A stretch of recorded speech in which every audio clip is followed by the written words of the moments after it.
we need to take control of our own stories, man.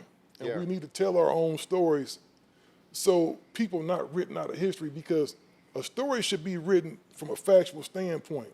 Like when they wrote, like if somebody ever writes a story about the Gangster Chronicles, I want every part of it told. The good, the bad, you know, like everything. Well, part of the reason or how I've just come back on social media, and you know, over the last couple weeks, you know, I've hit about 1 million people, and how I did it was I was watching the what's that Dr. Dre movie with Jimmy Iovine, the whatever, I forgot the name of it, but whatever it is, and they were telling the story. Oh, I know. Yeah, they were the Defiant Ones. Yeah, the Defiant Ones. Yeah, and I'm dope. like, oh shit, that's how that happened? And I'm like, well, they sure missing a lot of shit. You know what I mean? I'm saying. People have a tendency to rewrite history to what suit I it to said their was needs, you know? rewriting the narrative. Right. And what keeps rap legendary is always been the narrative. You know what I'm saying? It's a story.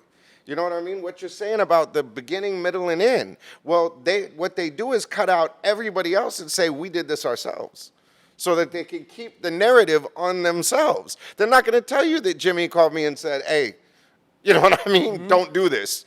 You know what I mean? But what would have happened to Dre's career if I would have taken that call? Exactly. Where would Dre and Snoop be right now? Probably Think still- how much probably not even people talking made to each so other. much money off of that. How many jobs did that create? Exactly. Now you think about Dr. Dre, right? How many artists he don't work with that he just don't work with no more, and they wherever they at. I don't know their personal relationships or whatever like that, but they could have stayed not talking to each other. And that was the thing. He said, when I first went to him and said, would you work with Snoop again? Well, I just haven't talked to him in a long time, but I'll put that motherfucker back on. And then Snoop said the exact same thing about Dre. So I just put them in the room together. Because it always comes down to some ego shit. This Hollywood bullshit of, oh, I love you, but I won't return your call. Because I don't want to have... It's that bullshit. It's that bullshit. Because they're guilty. They feel guilty because you did so much shit for them. They don't know how to say thank you. But they're being assholes. So do I say sorry? Do I say I love you? You know what I mean? Like, and it turns into some bullshit. And it's just like, get over it.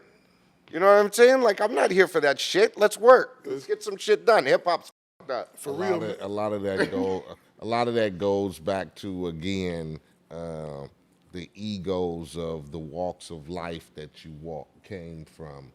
You know, niggas feeling like, you know, I gotta represent a certain gangsterism or hardness to something as simple with, yeah, tell that nigga to call me. You get me?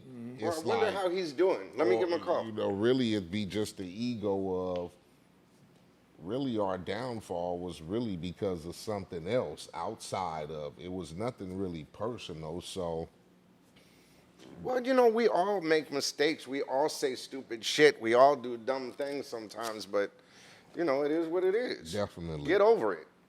Gangster Chronicles, we gon' tell you how it goes. If I lie, my nose will grow like Pinocchio. We gon' tell you the truth and nothing but the truth. Gangster Chronicles, this is not your average show.